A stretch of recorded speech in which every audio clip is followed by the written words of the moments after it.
आगे आता है कि how to insert a data in that table. तो उसके लिए मुझे क्या करना है, सबसे पहले अगर मुझे टेबल में रिकॉर्ड्स एंटर करने हैं तो उसके लिए हम इंसर्ट कमांड लगाते हैं। इंसर्ट कमांड का सिंटेक्स है इंसर्ट इनटू, यहाँ पर टेबल नेम और जो भी कॉलम दिए हैं और उसके बाद आप उनकी वैल्यू डिफाइन कर दोगे।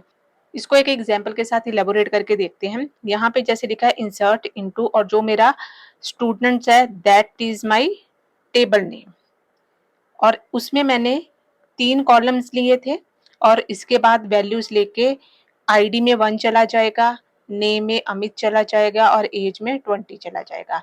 अब जो चीज मैंने वेयर केयर में दी है that is in the form of string, जहाँ तो आप उसको सिंगल कोट में दे सकते हो, जहाँ आप उसको डबल कोट में दे सकते हो। अगर आप इसको विदाउट कोड दोगे तो वो आपको एरर शो करेगा।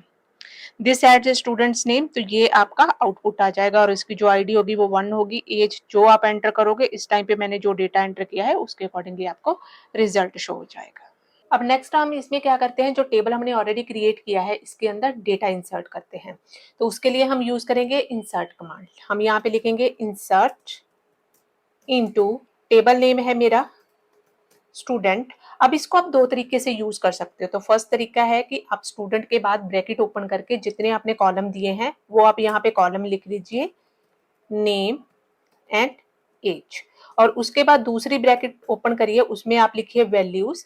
आईडी कौन सी है 1, नाम क्या है सपोज मैंने राम दिया है, और इसके बाद एज क्या है सपोज मैंने एज दी है 20। अब इसके बाद मैं क्या करूंगी, सेमीकोलन लगा के इस कमांड को सिलेक्ट करके हम एग्जीक्यूट कर देंगे। तो यहाँ पर ये एरर आ रहा है, ये मैंने इसलिए किया ताकि मैं आपको एरर दिखा सकूं कि एरर कैसे आ सकते हैं।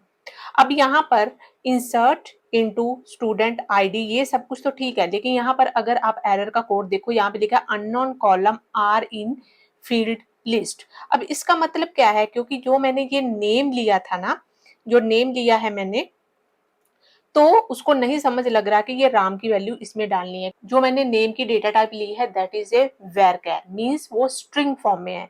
तो मुझे यहाँ पे क्या करना पड़ेगा, जहाँ तो मुझे डाटा सिंगल कोट में, जहाँ डबल कोट में देना पड़ेगा कौन सा डेटा, जिसकी मैंने data type varchar means character set की है।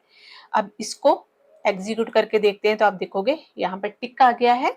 तो वो डेटा मेरा अब स्टूडेंट में, अगर मैं इस पे क्लिक करूं स्टूडेंट पे और कॉलम पे क्लिक करूं तो वो डेटा मेरा नीचे आ जाएगा।